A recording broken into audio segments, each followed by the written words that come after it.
Corona வந்து இருக்குன்னு சொல்கிறாங்க. நம்ம கோயம்புத்தூர் டிஸ்ட்ரிக்ட்டை பொறுத்த வரைக்கும் அது ஒன்றும் அலாமிங்காவோ இல்லை கேசஸ் ரிப்போர்ட் ஆன மாதிரி எனக்கு தெரியல. நம்ம வந்து இதில் வந்து முன்னெச்சரிக்கை தான். நம்ம எங்கேயாவது ஒரு பக்கம் இருந்ததுன்னா அது மாதிரி தான் நம்மளுக்கு ஃபஸ்ட்டு வரும்போது நம்ம சைனாவில் தான் இருக்குதுன்னு சொன்னால் அது பேண்டமிக்காக மாறிச்சு. அதனால் ஒரு ப்ரிகாஷனரியாக மக்கள் வந்து ஒரு அவேர்னஸோட இருக்கணும்னு தான் நான் இந்த நேரத்தில் சொல்லுவேன். அந்த மாதிரி இருக்கிறவங்க எஸ்பெஷலி நம்ம அதுக்காக அது பரவிடும்னு நம்ம நினைக்கக்கூடாது, அச்சமும் படக்கூடாது.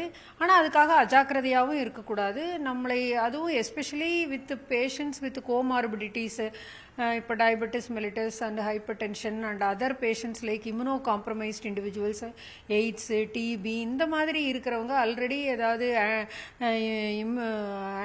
ஆன்டி இம்யூனோதெரப்பி இம்யூன் ட்ரக்ஸ் எல்லாம் எடுத்துகிட்டு இருக்கிறவங்க வந்துட்டு இந்த மாதிரி வந்து அவங்க கண்டிப்பாக வந்து இதிலிருந்து ப்ரொடெக்ட் பண்ணிக்கிறதுக்கு முன்னெச்சரிக்கையாக நம்ம பழைய அறிவுறுத்தல்கள் மாதிரி அட்லீஸ்ட் மாஸ்காவது போட்டுட்டு வெளியே வந்தாங்கன்னா கொஞ்சம் நல்லா இருக்குங்கிறத நம்ம சொல்லலாம். இந்த நேரத்தில் எதிர்ப்பு சக்தி குறைவாக இருக்கிறவங்க மாஸ்க் போட்டுக்கிறது கொஞ்சம் அவசியம். கண்டிப்பாக வந்து எதிர்ப்பு சக்தி குறைவாக இருக்கிறவங்க வந்து எங்கே போனாலுமே வந்து இட் இஸ் நாட் ஒன்லி இந்த கொரோனா வருதுங்கிறக்காக இல்லை, எங்கே ஒரு பொது இடங்களுக்கு போனாலும் அவங்க மாஸ்க் எப்போவுமே போட்டுக்கிறது நல்லது தான். ஏன்னா வந்து ஒரு இன்ஃபெக்ஷன் வந்து மெயினாக வந்து it spreads through the nose வழியாக நம்மளுக்கு நிறைய கிருமிகள் உள்ளே போகிறதுக்கு வாய்ப்பு இருக்கிறதுனால அது ஏர்பார்ன் டிசீஸ் அது மாதிரி இருக்கிறதுனால நம்ம வந்து அதை அறிவுறுத்துறது நல்லது. மேலும் பார்த்தீங்கன்னா இப்போ கோயம்புத்தூரை பொறுத்த வரைக்கும் நம்மளுக்கு ரொம்ப ரெயின்ஸு நிறைய பெஞ்சிட்டு இருக்குது. இப்போ கொஞ்சம் ரெயின் ட்ரிஸ்லிங்காகவே இருக்குது. அந்த சூழ்நிலையில் வந்து நம்ம நோய் தொற்று வந்து பரவுறதுக்கு மழைக்காலங்களில் அதிகமான வாய்ப்பு இருக்குது.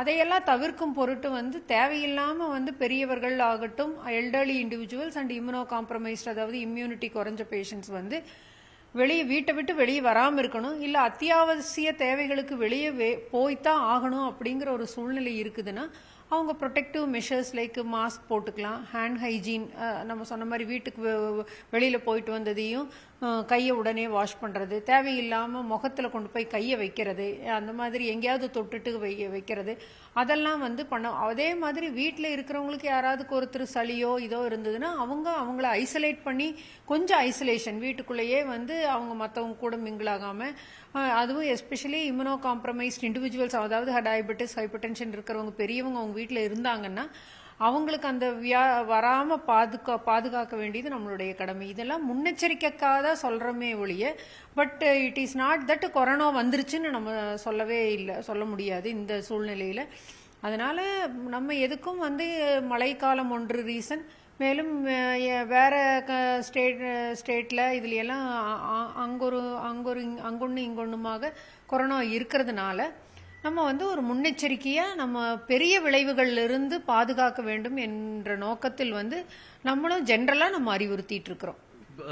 கூட்டம் அதிகமாக இருக்கக்கூடிய பகுதிகள் எந்தெந்த மாதிரியான இடங்களில் வந்து முன்னெச்சரிக்கை அவசியம் அப்படின்னு சொல்லி அறிவுறுத்தியிருக்கோம்.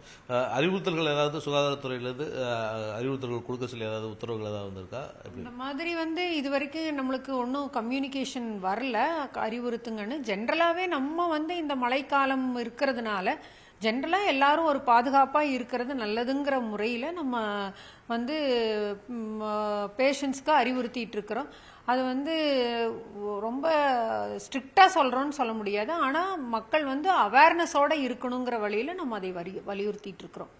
இப்போ சுகாதாரத்துறை சார்பில் வந்து இப்போ அறிவுறுத்தல்கள் வந்து கொடுத்துக்கிட்டு இருக்கோம். குறிப்பாக மற்ற பகுதிகளில் வந்து கொரோனா பரவிட்டு இருக்கு. தமிழகத்தில் ஒரு 60க்கும் மேற்பட்டருக்கு வந்து பரவி இருக்கு அப்படின்லாம் சொல்லியிருக்காங்க. இப்போ கோவை மாவட்டத்தை பொறுத்த வரைக்கும் இது வரைக்கும் இப்போ சமீபத்தில் யாராவது கொரோனாவில் வந்து அட்மிட் ஆகியிருக்காங்களா? இங்கே பரவாயில்ல எப்படி இருக்கு? இங்கே வந்து அப்படி ஒன்றும் நம்மளுக்கு கேஸ் ரிப்போர்ட் ஆச்சுன்னு நம்மளால சொல்ல முடியாது. நம்ம அதுக்கு ப்ராப்பரான இன்ஸ்ட்ரக்ஷன்ஸும் நம்ம ஆல்ரெடி கொடுத்துருக்குறோம். அந்த மாதிரி கேஸ் ரிப்போர்ட் ஆச்சுன்னா அவங்களோட ஜென்ரல் கண்டிஷனை நம்ம பார்க்கணும். அவங்களுக்கு வந்து நம்ம பழைய மாதிரியே தான் SpO2 அதெல்லாம் பார்த்துட்டு மூச்சு திணறல் இருக்குதா இதெல்லாம் பார்த்துட்டு தேவைன்னா நம்ம அட்மிஷன் போடலாம். தேவையில்லாமல் நம்ம அட்மிஷன் போட வேண்டாம். அவங்க நல்லா ஹேல் அண்ட் ஹெல்த்தியாக இருந்தாங்கன்னா வீட்லேயே வேணாலும் as I told you இந்த ஹவுஸ் குவாரண்டைன் இருந்துக்கலாம், வீட்டில் இருந்துக்கலாம். இப்போ நம்ம அரசு மருத்துவமனைக்கு வரவங்களுக்கு நம்ம என்ன மாதிரியான அறிவுறுத்தல்கள் கொடுத்துட்டு இருக்கோம்? இப்போ வெளியெல்லாம் இப்போ முன்னெச்சரிக்கை நடவடிக்கை இப்போ அறிவுறுத்தல்கள்லாம் கொடுத்துருக்கோம். என்ன நடவடிக்கைகள், ஜென்ரலா என்ன நம்ம அறிவுறுத்தல்? வந்து கூட்டம் ரொம்ப இருக்கிறதுனால நம்மளோட பேஷண்ட்ஸ்க்கு யாராவதுக்கு இருந்து அது மூலமா மற்ற பேஷண்ட்ஸ் சஃபர் ஆயிடக்கூடாதுங்கிற ஒரு அவேர்னஸ் கிரியேட் பண்றதுக்காக நம்ம வந்து ஜென்ரலா வந்து நீங்க எப்பவுமே நம்ம வந்து டூஸ் அண்ட் டோன்ட்ஸ் வந்து நம்ம செக்யூரிட்டிஸ் வந்து சொல்லிட்டு இருப்பாங்க. அந்த வகையில வந்து இதையும் போட்டுக்கோங்கிறத நம்ம அறிவுறுத்தி இருக்கிறோம்.